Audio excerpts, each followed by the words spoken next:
Hi, everybody. My name is Diane DiBasella, and I am the director of the Fiscal Sponsorship Program at Fractured Atlas. I just want to make sure that everybody can hear me okay. There is functionality on the right-hand side for you to type questions. Great. Somebody already said yes. Um, Excellent. Thanks, everybody.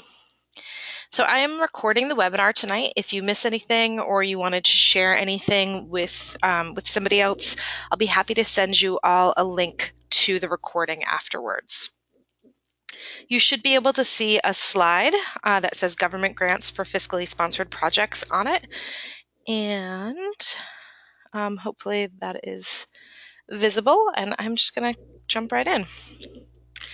So tonight I'm going to be talking about government grants. And I'm going to define what it is. I'm going to talk about what types of different support government agencies offer. I'm going to talk about how to find them. How do you determine if you're a good fit? And I'll briefly talk about the Fractured Atlas grant review process. For those of you that this is your first time attending one of our webinars, this is the fiscal sponsorship team. I am Diane DiBasella. I'm in the top in the middle, and I'm the program director for the fiscal sponsorship program. The rest of the team is made up of program specialists and program associates. And Aisha is on the left-hand side. Below Aisha is Amanda. In the middle is Nathan. To the right of Nathan is Courtney. And above Courtney is Teresa. We all work really closely together to manage our projects. We talk constantly about the projects and what's going on, and you could be at any point dealing with any one of us. We do have one new addition to our team, Lauren. We just don't have her headshot yet, but she will probably be on one of the next webinars. You'll get to see a picture of her. I have been working at Fractured Atlas for the last 9 years, and during that time, my main focus has been on helping artists and organizations raise as much money as they can for their creative projects.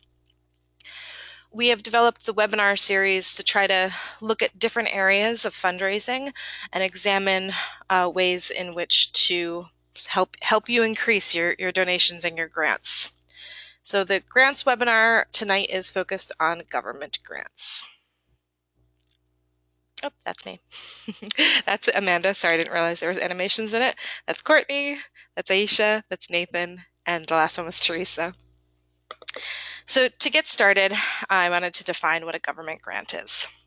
It's typically a financial award that's given by the federal, the state, or the local government to an eligible grantee. And each grant out there defines what an eligible grantee as something different. So you really have to review the guidelines to figure out how it works. Government grants are not expected to be repaid by the recipient. They do not typically include technical assistance or other forms of financial assistance such as a loan or a loan guarantee.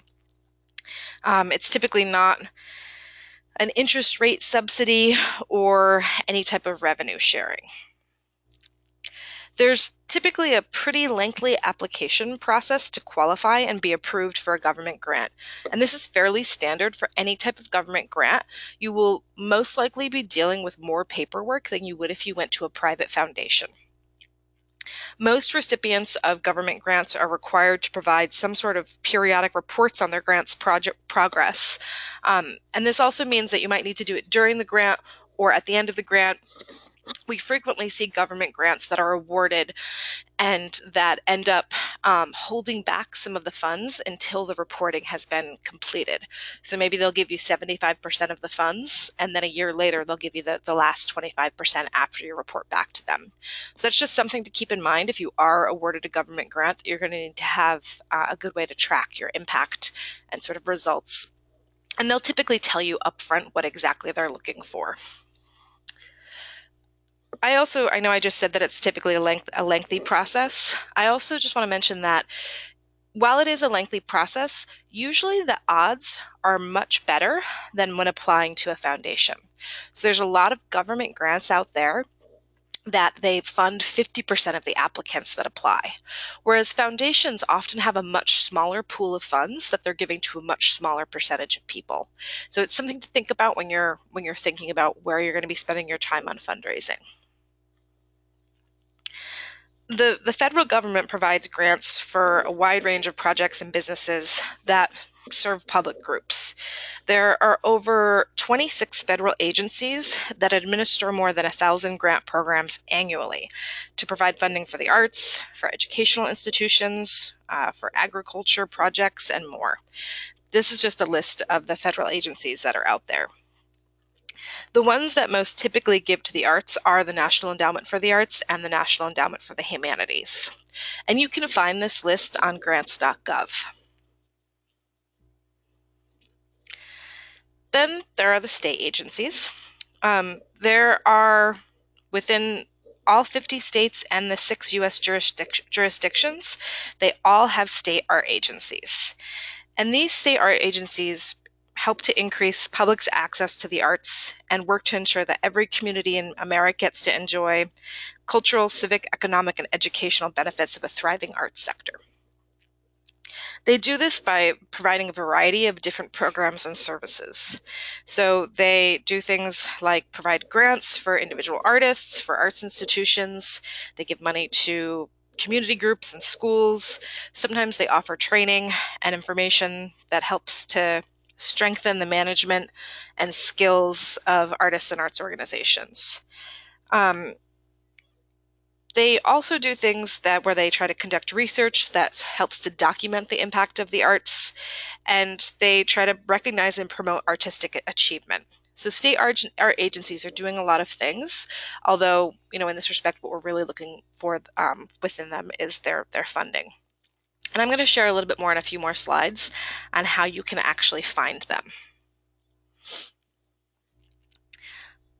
Lastly, there are local arts agencies. Across the United States, there are thousands of local art agencies, and these guys provide a wide range of programs and services that help to support and enable arts and culture at the local level.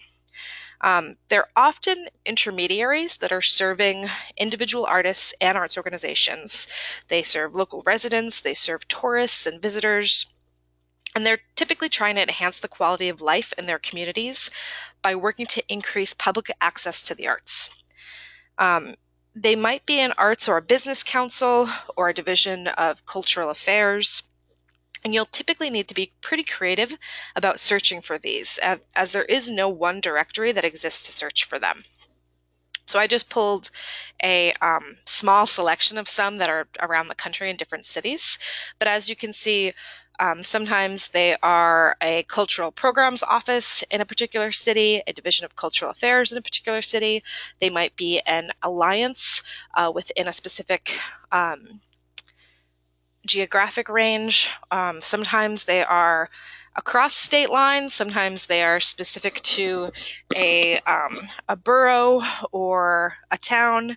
It's really, something that you have to research and figure out. I suggest start first by starting to look within your city's sort of government agency online to see if they have anything listed within there. But these are some key terms in looking at this that you can use to try to search.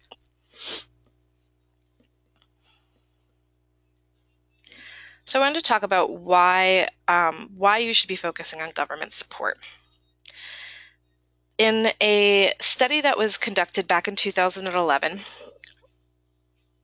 there was research done that looked at nonprofit arts organizations and where their source of revenue was coming from. And what they found was that 60% is coming from earned income, so that's sales of different types of services and products, and then the other 40% is coming from contributed revenue. Out of that 40%, 24% is coming from individual donors, 4% is coming from foundation support, 3% from corporate support, and 9% from government support.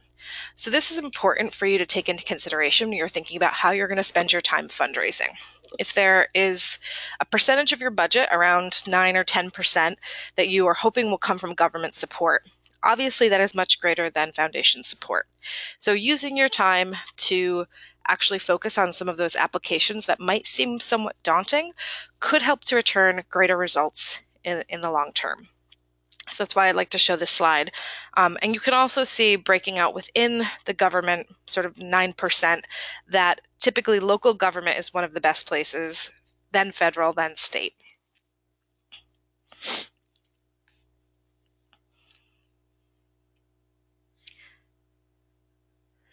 So while all of these agencies that focus on supporting the arts are a great place to start, I also try to encourage people to think creatively about new funding sources for the arts. There are a lot of interesting things being funded throughout the country, and they're not just being funded by the art agencies. You should be thinking beyond traditional and using your art form as a way to engage audiences and communities on a different level. So don't just focus on the art agencies, there are others out there. And keep in mind that they want to fund projects, typically not your overall organization or overhead or operating expenses. So I'm going to talk a little bit about each area where you can search for funding. And so that long list of sort of the different government federal agencies that I showed, you might want to be looking there, but I'm thinking more on a local level is probably where you want to spend most of your time doing this, is within your community. And I'll go through each one. Is there a different branch of government that potentially could be funding your work? So to start, there are quite a few education agencies that are really trying to address certain social issues within education. And they're using art to do this. For example, there are some that are trying to address literacy issues by providing more arts education within the schools.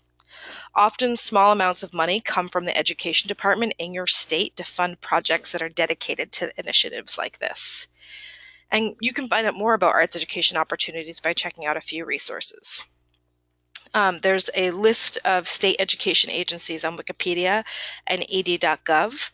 I also suggest looking at your local, board, superintendent of schools or board of educations within your community to see if there's opportunities within those communities to be filling some sort of need for education.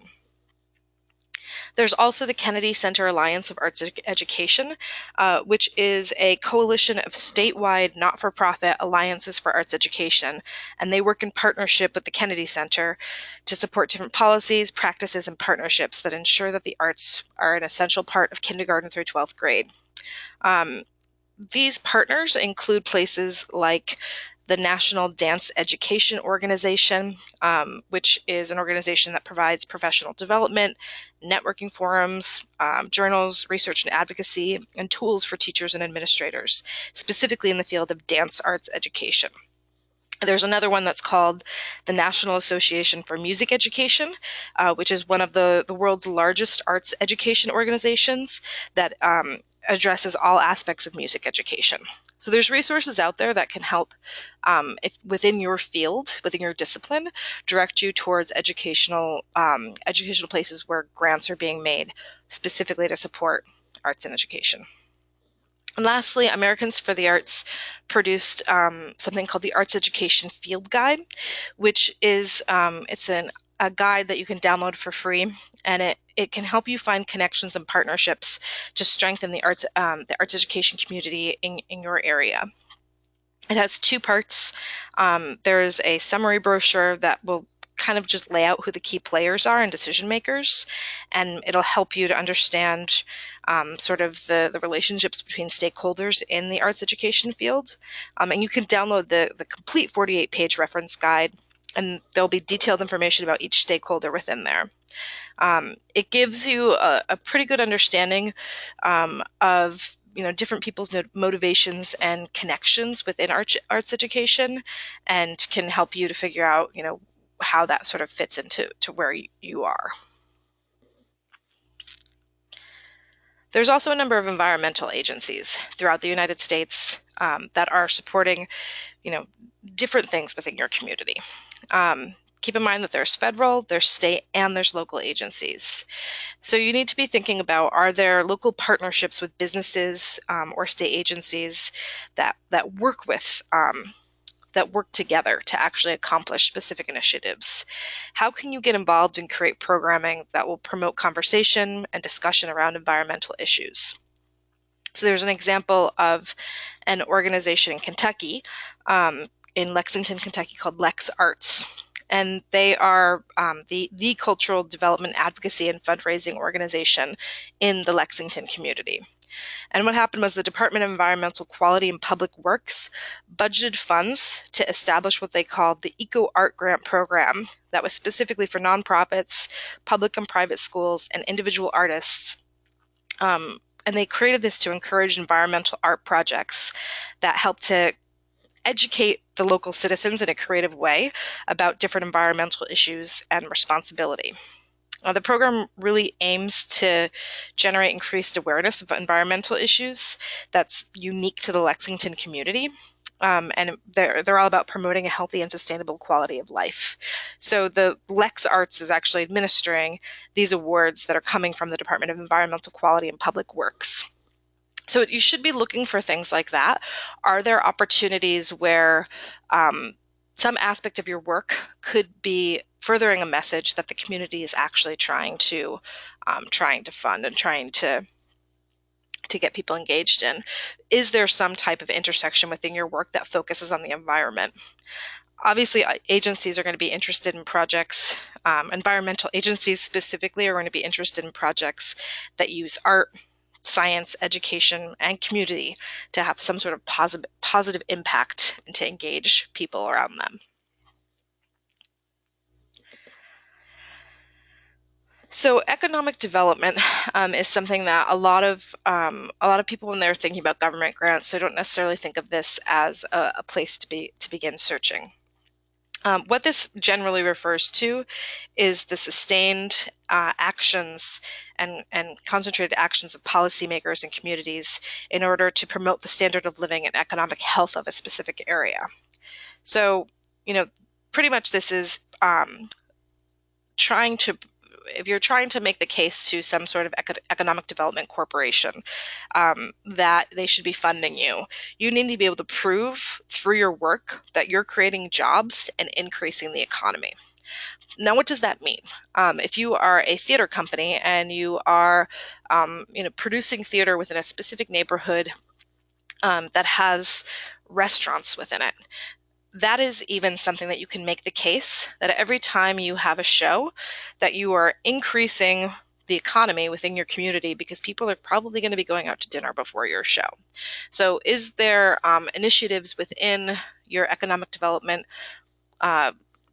agencies in your area that are trying to actually drive economy in certain neighborhoods? Are you in that neighborhood, and is your artwork actually going to help do that? USA.gov has a list of travel and tourism sites for US states and territories.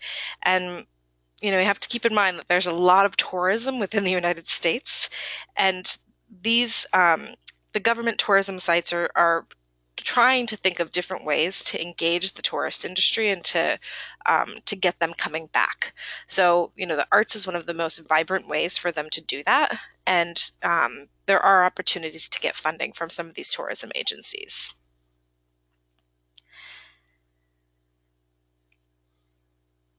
So think about partnering with local economic development on tourism and how you are helping to increase the economy in that area. How, when you are thinking about doing this and thinking about approaching them, how can you document the impact you are making and use this as a compelling case for support from your local economic agency? You can also search on the U.S. Small Business Administration website to see if there's anything in your area that could potentially be offering funding for this type of work.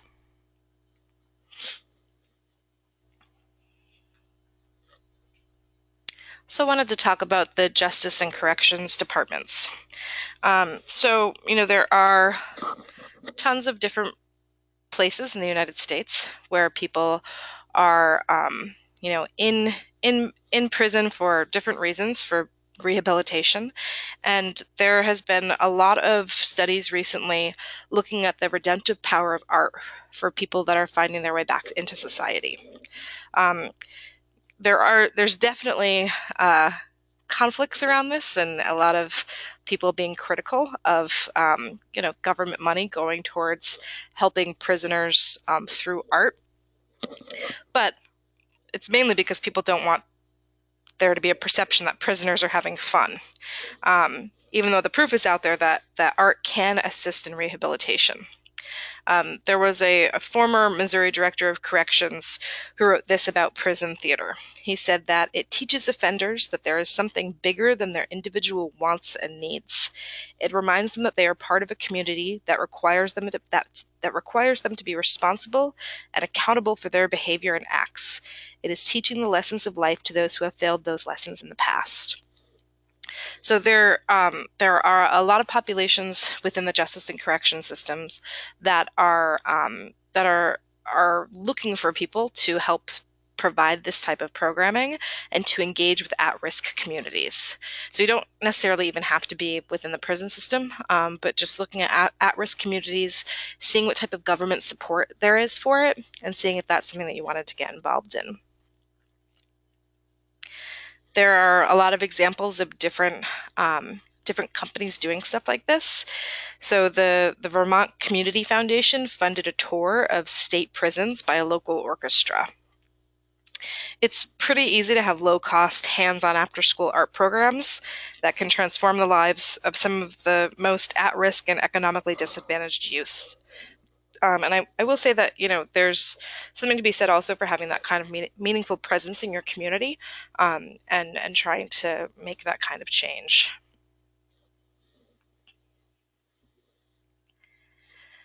So the next one I want to talk about is community development and housing. There are housing authorities, within every state and local municipality, that often want to partner on specific initiatives to support community in a different way. So they're looking at, how can you change the lives of the people that are, residing in different areas. So, for example, there are things happening where there are, different warehouses that are being turned into artist lofts, or there are different things where they're trying to incorporate art into specific neighborhoods. So don't forget to check out those types of things within your community. A couple of others to consider. Public health organizations and agencies. So, any type of healthcare needs that prevent them from going to art performances could be something that you might want to think about. Are there opportunities to actually bring performances to audiences who can't come to you? So is there senior populations that you're trying to engage? Keep in mind that art helps to enhance the healing process and benefits patients. It helps visitors and staff in all different types of healthcare and medical centers. So are there assisted living centers and nursing homes that potentially you could be reaching out to? We actually see a lot of our fiscally sponsored projects that do this type of work sort of as a community service, but they are still getting funding for it. You also should be looking at, within the public health realm, are there any public-private partnership opportunities that could be a way to actually create artwork that's about like a certain subject matter? So, for example, there's something within New York called the Fund for Public Health, and it's a public-private partnership between the New York City Department of Health and Mental Hygiene, and it basically, they ask for RFPs that are all about advancing the work within New York City for something called a Partnership for a Healthier New York. And what they do is they look for community-based organizations that have interests in healthy eating, active living, tobacco-free living, underage and excessive alcohol use, to kind of reducing that. And they want to work with experienced coalitions on new projects.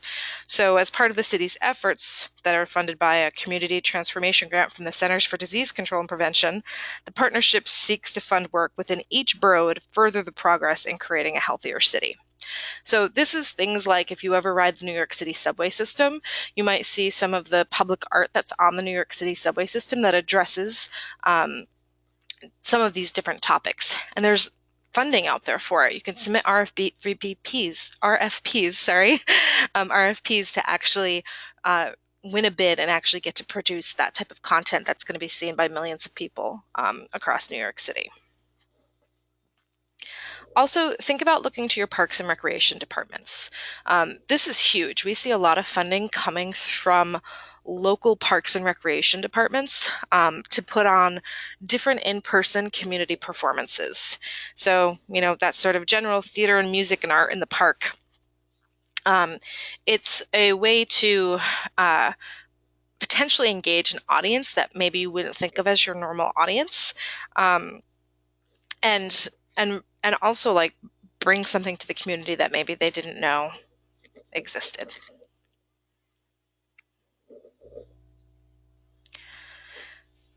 So going back to thinking about some of the actual arts agencies and the sort of more traditional government funding that you would be looking for, there are a number of ways to search for them. In terms of state art agencies, the National Assembly of State Arts Agencies is a great place to start. They include information on each individual state's arts agency's budgets, how much they're giving out each year. You can just find general information about them on that site.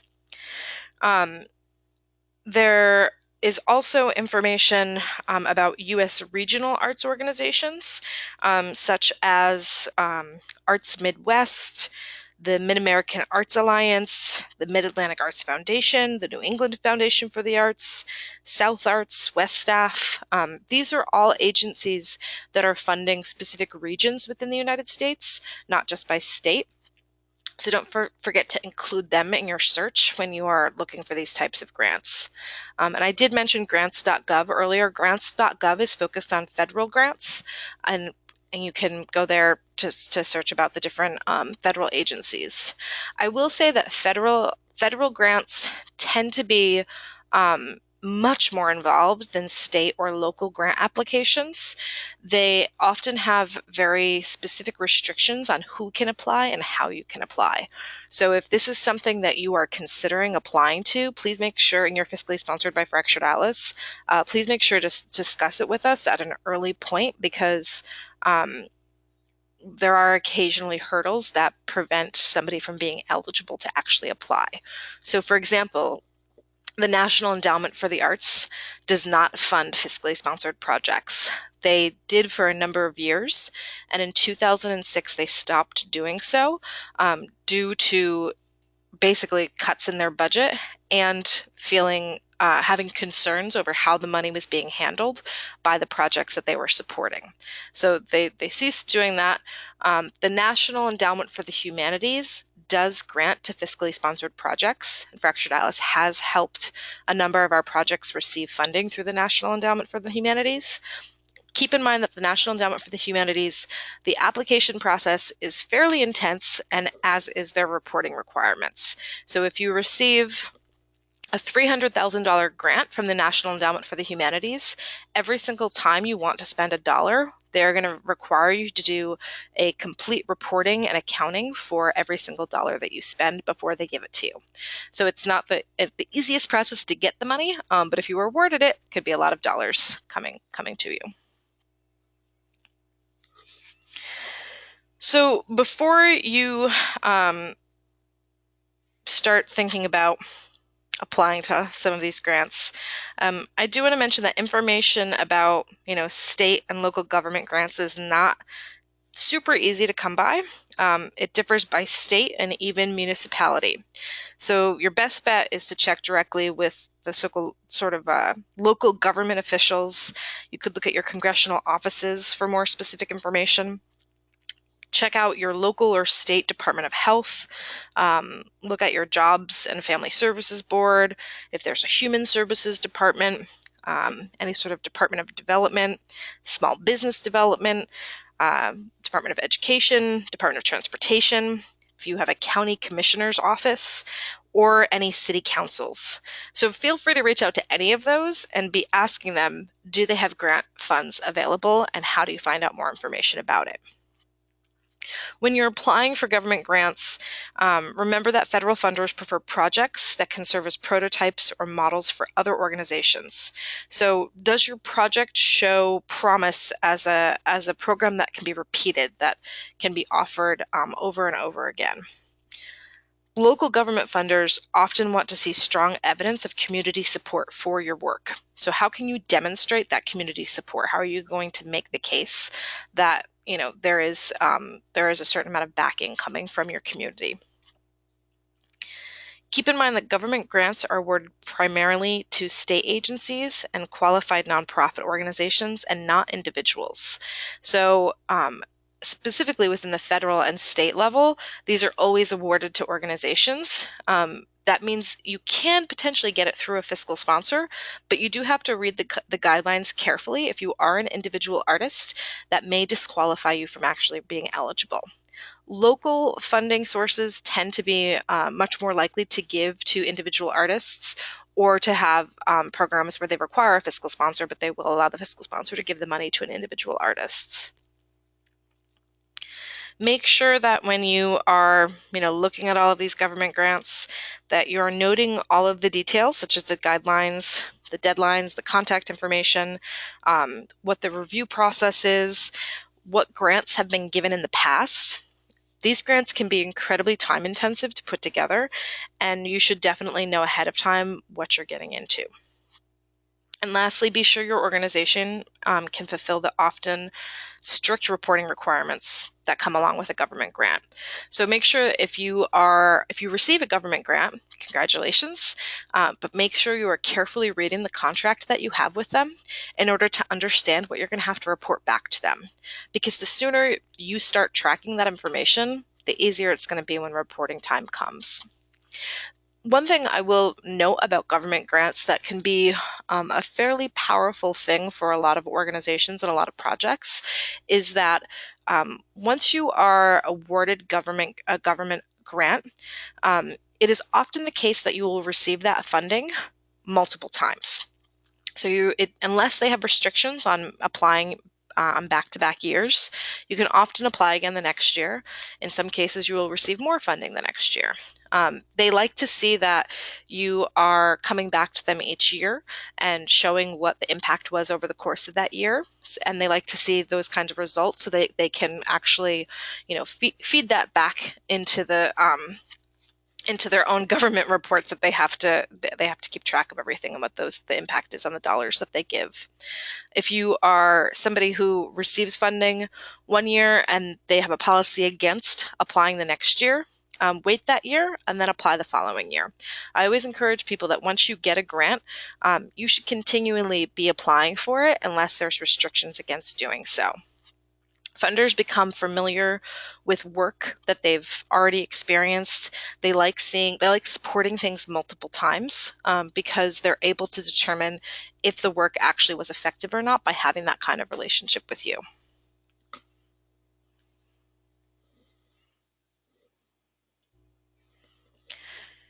So if you are thinking about applying for any type of government grants, please do make sure that you are checking in with Fractured Atlas before you are sort of engaging in that process.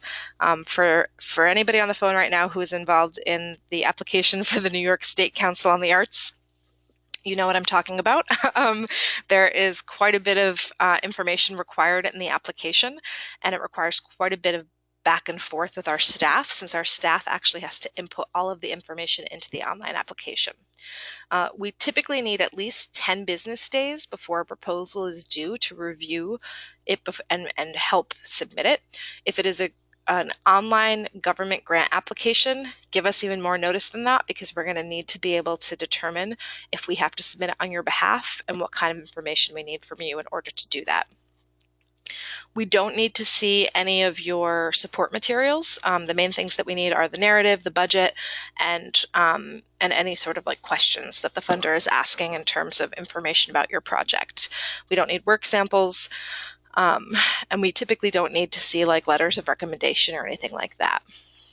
Once we are looking at the proposal, we'll be looking to make sure that you answered all of their questions. We'll be making sure that your ask amount is appropriate. We're going to be double checking to make sure your budget makes sense. Some government agencies have very specific restrictions on what you are allowed to include in the budget that you submit to them. So, while you may have a budget of $50,000, they may only want you to include the amount for which you are asking support for. Depends on the funder. Make sure that you're following all of their guidelines and that your language is clear.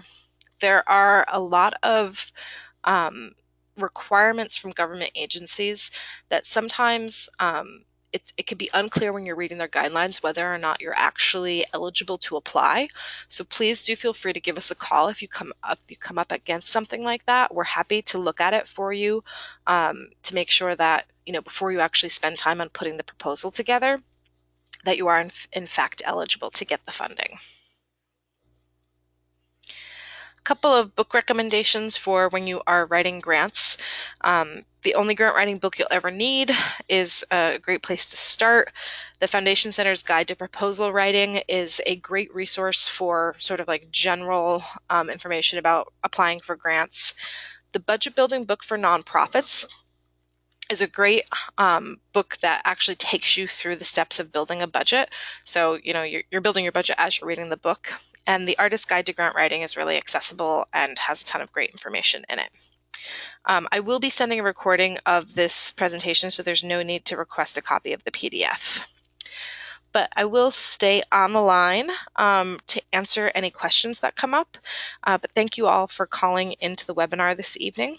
We have webinars typically every Tuesday evening at 7:30 p.m. Eastern Time. And we sort of roll through a variety of different webinars over the course of the year. On a monthly basis, we try to offer our orientation for new projects that are accepted into the program, and then the others we sort of stagger throughout the year. The webinars are offered January through May. Then we take the summer off because at 7:30 p.m. a lot of people in the summer are trying to do things and enjoy being outside. So we don't offer them in the summertime, but we do start again in September and September through November. So if you are interested in any of our other webinars, we do have one that's specifically for budget building, some for crowdfunding, some that are more generally about applying for grants, about finding individual donors, and things like that. Somebody asked if I can display the recommended reading slide again. Sure, I'll just put it up right now. Somebody else asked, I have gone through many websites for grant applications, but they typically grant to 501c3s. So I never applied, but I can consult with Fractured Atlas to see if you can help us. Yes, that's correct.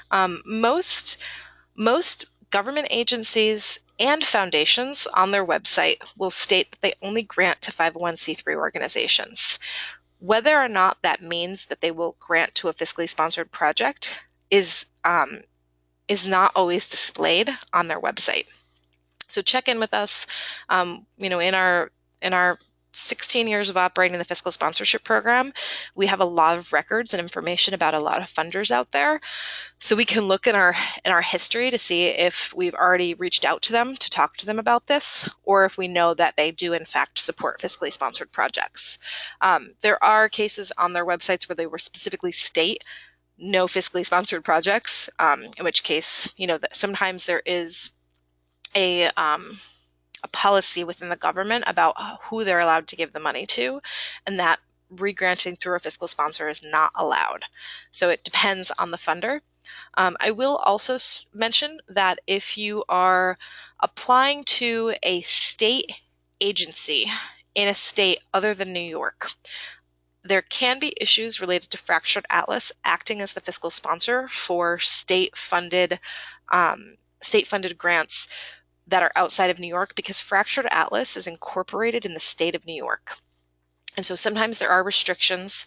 Let's say if there's a state agency in Mississippi there is one, the Mississippi State Arts Agency perhaps could have some sort of policy against giving grant funds to a nonprofit that is outside of the state of Mississippi. It sort of depends. This doesn't happen in every single state, but we would need to talk to them and speak with them to ensure that they don't have a problem with the funds going to a fiscal sponsor outside of New York State. Sorry, outside of your state. If there is an issue with that, we will try to help you find a fiscal sponsor within your community that could potentially help with applying for the grant if that's required. So a couple of other questions. Somebody asked, for the purposes of government grants, can you define individual, for example? I've started an LLC company, and I'm fiscally sponsored by Fractured Atlas. The LLC is producing one of my plays, but may produce other things in the future. Is that considered an individual artist? So if your company is fiscally sponsored by Fractured Atlas, then that is not considered an individual artist. That is considered a company. It really depends on how you've defined your fiscally sponsored project. We have a lot of projects that come to us that are an individual artist who is looking to get support for the continued ongoing support of their creative endeavors. They might not have one. They might be having an exhibition, or they might be producing a book or something along those lines. In that case, that is an individual artist initiative. Whereas if you are starting a company that is not defined solely by you being the sole creator and you ultimately producing your personal work, then that is a little bit different. I usually tell people with a fiscally sponsored project, you can have a mission statement that's about your individual artistic activities, or you can have a mission statement that's about an ongoing company or activities of a group that you're trying to push through. So I hope that helps to clarify.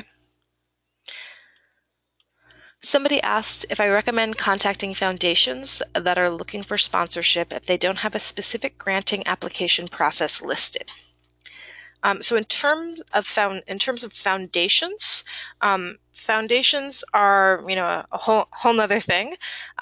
If a foundation has a website and they don't have any information on there, or you can't find anything out about their grant making, I would try to contact them. You have to keep in mind with private foundations that they often, if they don't have a website or if they don't have contact information, it's likely that they don't have full-time regular staff.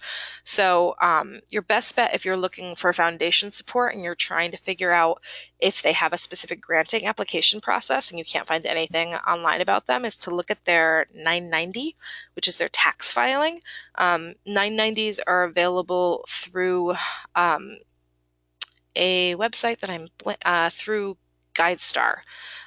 You can look up any 990 for a foundation on GuideStar and see who they've given to in the past, and often they'll have someplace listed in their 990 what the application procedure is to approach them and ask for funding. In terms of contacting government agencies looking for funding if they don't have a specific granting application process. It depends on who the government agency is. If it's something local within your community, I think definitely why not? It can't hurt, and often, within that type of connection that you could make, well, maybe it won't lead to receiving some sort of grant. It could lead to some sort of partnership or something else that they could see you, working within their community for. Okay, are there any other questions out there? All right, everybody. Well, thank you so much for attending again, and I will send out an email with the recording of this webinar. If you have any other questions, do feel free to email us, support@fracturedatlas.org, and we'll be happy to answer your question. Thanks so much, everybody. Have a good night.